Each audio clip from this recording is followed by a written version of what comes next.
विद्यार्थी मित्रांनो, नोंदणी व मुद्रांक विभाग शिपाई गट ड चा पहिल्या शिफ्टचा पेपर झालेला आहे आणि आपल्याकडे सर्व प्रश्न आलेले आहेत.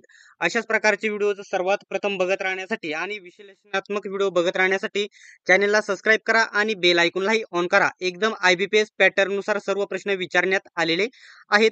तुम्ही देखील आजचा पेपर कोणी जर पहिल्या शिफ्टला, दुसऱ्या शिफ्टला, कोणत्याही शिफ्टला जर असाल तर तुम्ही देखील प्रश्न आपल्यापर्यंत पाठवायचे आहेत. जर तुम्ही पेपर दिला असेल तर आपला टेलिग्राम ग्रुप आहे स्पेशल, त्याच्यावरती तुम्ही पाठवू शकता किंवा बघू शकता 9403169816 या नंबरवरती देखील व्हॉट्सअपला प्रश्न पाठवायचे. सर्व विश्लेषणात्मक तुम्हाला समजावून सांगणार आहे. जेवढे प्रश्न आलेले आहेत तेवढे देखील देखील आता हा प्रश्न या ठिकाणी बघू शकता. काय आहे प्रश्न? पहिला आलेला होता, बघू शकता. मी तुम्हाला सांगणार आहे, व्हिडिओच्या शेवटला तुम्हाला उत्तरे सांगणार आहे. पहिला मुघल सम्राट कोण होता हा प्रश्न आला होता. त्याच्यानंतर दुसरा लोकमान्य टिळक यांचे वर्तमानपत्र, यांचे कोणते वर्तमानपत्र होते. त्याच्यानंतर मुख्य न्यायाधीश किती वर्षापर्यंत पदावर राहू शकतात आणि सर्वोच्च न्यायालय किती वर्ष या ठिकाणी पदावर राहू शकतात असा प्रश्न विचारला होता. महाराष्ट्र महाधिवक्ता कोण आहेत? शेवटचा पेशवा खालीलपैकी कोण होता? शेवटचा पेशवा कोण होता? लोकसेवा हक्क अधिनियम कधी अंमलात आला? नितीन गडकरी यांच्याकडे कोणता विभाग आहे? त्याच्यानंतर प्रश्न विचारला होता, भारतात पंचायत राज व्यवस्था किती स्तरीय आहेत? त्याच्यानंतर शाश्वत विकास परिषद 2025 भारतात कोठे झाली? ही परिषद कोठे झाली? त्याच्यानंतर बॉक्साईट उत्पादनात पहिले राज्य कोणते आहे? पहिल्या कोणत्या राज्याचा क्रमांक लागतो? त्याच्यानंतर जांभी मृदा कोणकोणत्या राज्यात आढळून येते? कोणकोणत्या राज्यामध्ये जांभी मृदा आढळून येते? त्याच्यानंतर सागरेश्वर अभयारण्य कोणत्या जिल्ह्यात आहे? कौटिल्य कोणाच्या दरबारात पंतप्रधान होता? असे अजून काही प्रश्न आहेत. ते सर्व प्रश्नांची उत्तरे बघण्या अगोदरच तुम्हाला या ठिकाणी कोणत्याही विभागाचा, जर तुम्ही कोणत्याही भरतीमध्ये सरसेवेचे कोणत्याही विभाग जर पेपर देणार असेल, आपल्या नोट्स तुम्हाला 100% फायद्याच्या ठरतील. नोट्स 100% फायद्याच्या ठरतील. सर्व विषयांच्या नोट्स आहे आणि सर्व प्रत्येक विषयाचा जो PDF असणार आहे तर 250-300 पानांचा आहे. सर्व एकदम कव्हर केलेले आहेत. आणि या नोट्स घेण्यासाठी 91 39 64 31 99 या नंबरवरती फक्त 149 पेमेंट करून त्याच नंबरवरती स्क्रीनशॉट पाठवायचा आहे. सर्व नोट्स तुम्ही PDF स्वरूपामध्ये घेऊ शकता, ज्याच्या तुम्ही झेरॉक्स देखील काढू शकतात. आता कोणकोणते प्रश्न आलेले आहेत ते सर्वात पहिल्यांदा मी तुम्हाला सांगून घेतो. त्याच्यानंतर त्याची उत्तरे देखील मी तुम्हाला सांगणार आहे. एकच मिनिट बघू शकता. इथे प्रश्न जो पहिला प्रश्न आलेला होता, बघू शकता. पहिला मुघल सम्राट कोण होता? पहिला मुघल सम्राट कोण होता असा प्रश्न या ठिकाणी विचारला गेलेला आहे. तर बघू शकता बाबर हा योग्य उत्तर आहे. पहिला मुघल सम्राट होता, हे लक्षात ठेवायचं आहे. त्याच्यानंतर दुसरा प्रश्न होता, बघू शकता. लोकमान्य टिळक यांचे वर्तमानपत्र कोणते होते? तर केसरी. सर्वांना माहित असेल या ठिकाणी लोकमान्य टिळक यांचे हे केसरी हे वृत्तपत्र होते. त्याच्यानंतर बघू शकता, मुख्य न्यायाधीश किती वर्षापर्यंत पदावर राहतात? तर 65 वर्षापर्यंत ते पदावर राहतात मुख्य न्यायाधीश, बघू शकता. त्याच्यानंतर काय विचारलेले होते? सर्वोच्च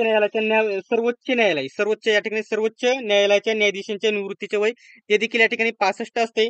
आणि उच्च न्यायालयाच्या न्यायाधीश निवृत्तीचे वय उच्च या ठिकाणी सर्वोच्च जर विचारलं तर 65 वर्ष आणि उच्च न्यायालय विचारलं तर 62 वर्ष. याचे फरक तुम्ही लक्षात ठेवायचा आहे. तर या ठिकाणी बघू शकता, चालू घडामोडीचा प्रश्न विचारला होता. महाराष्ट्र महाधिवक्ता कोण आहेत? महाराष्ट्राचे महाधिवक्ता कोण आहेत? तर बिरेंद्र सराफ हे या ठिकाणी सध्या महाराष्ट्राचे महाधिवक्ता आहेत. त्याच्यानंतर बघू शकता, शेवटचा बाजीराव खालीलपैकी शेवटचा या ठिकाणी पेशवा कोण होता? तर बाजीराव दुसरा हा शेवटचा पेशवा होता. तर नेक्स्ट प्रश्न बघू शकता तुम्ही, लोकसेवा हक्क अधिनियम कधी अंमलात आला? तर 28 एप्रिल 2015 मध्ये लोकसेवा हक्क अधिनियम अंमलात आलेला आहे. लक्षात घ्यायचं आहे 2015, 28 एप्रिल 2015. त्याच्यानंतर कोणता बघू शकता, नितीन गडकरी यांच्याकडे कोणता विभाग आहे? तर रस्ते वाहतूक महामार्ग हा विभाग या ठिकाणी नितीन गडकरी यांच्याकडे आहेत. ठीक आहे. त्याच्यानंतर प्रश्न विचारला होता या ठिकाणी, भारतात पंचायत राज व्यवस्था किती स्तरीय आहे? सर्वांना याचं उत्तर 100% माहितीच असेल. सोप्या लेवलचा प्रश्न आहे. तर एकदम या ठिकाणी त्रिस्तरीय व्यवस्था आहे. भारतात पंचायत राज व्यवस्था त्रिस्तरीय आहे, लक्षात घ्यायचं आहे. त्याच्यानंतर हा प्रश्न विचारला होता, बघू शकता. शाश्वत विकास परिषद 2025 भारतात कोठे झाली? ही परिषद कोठे झाली? एकदम IMP प्रश्न आहे. तर बघू शकता, 7 मार्च 2025 ला ही या ठिकाणी नवी दिल्ली येथे समारोप हा झालेला आहे. ही बैठक तेथे पार पडलेली आहे. ही सभा बघू शकता परिषद 7 मार्च 2025 येथे नवी दिल्ली येथे पार पडली. आता एक जो प्रश्न आहे याच्यामध्ये मला थोडं कन्फ्युजन आहे. याचं उत्तर नेक्स्ट व्हिडिओमध्ये कव्हर करून घेऊ.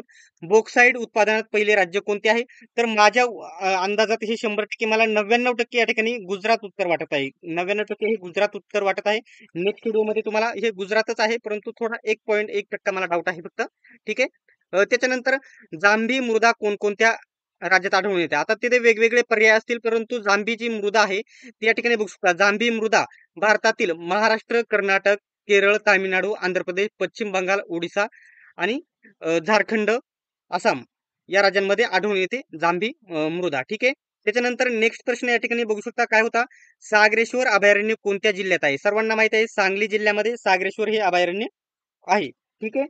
आता पुढील प्रश्न बघण्या अगोदर जर तुम्ही देखील पेपर दिला तर बघू शकता 9403 16 98 16 या नंबरवरती तुम्ही प्रश्न पाठवायचे. आपण विश्लेषण त्यांचे घेऊयात.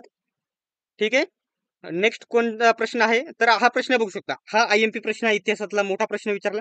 कौटिल्य कोणाच्या दरबारात पंतप्रधान होता? कोणाच्या दरबारामध्ये होता बघू शकता?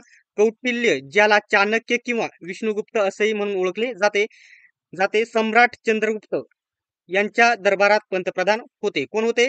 तर कौटिल्य, त्याला चाणक्य देखील म्हटले जाते. चाणक्य एक विष्णुगुप्त असे देखील म्हटले जाते. हा पॉईंट तुम्ही लक्षात घ्यायचा आहे. त्याच्यानंतर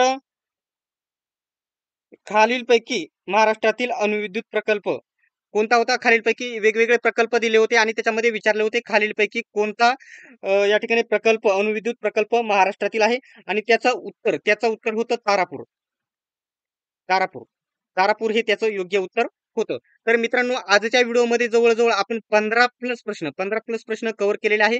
जर तुम्ही देखील पेपर दिला असेल तर 9403 16 98 16 या नंबरवरती व्हॉट्सअप करून पाठवायचं आहे आणि अशाच प्रकारच्या अपडेटसाठी चॅनलला सबस्क्राईब करून घ्या आणि बेल आयकॉनलाही ऑन करा. सर्वांनी व्हिडिओ शेवटपर्यंत बघितल्याबद्दल धन्यवाद. भेटूयात आपण नेक्स्ट व्हिडिओमध्ये.